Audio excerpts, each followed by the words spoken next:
Morning, YouTubers. What's up? Got a Kershaw here today. I believe this thing's called misdirect.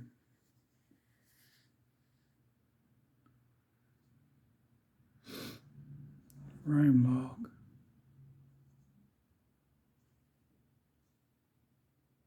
Pretty stiff one, too. About a 4-inch frame and 3-inch blade. Seems like the way they're going. Call that a reverse tonto. Where Long Ranger's at.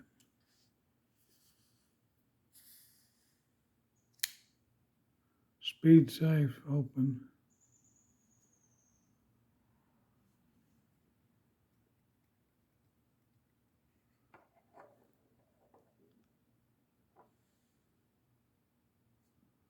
It's all steel too. Kind of chunky. Well, folks, anyway, never had a real bad Kershaw before. As good as they get right there. Anyway, have a great day. Stay warm, stay dry. God bless you, and please subscribe. Thank you.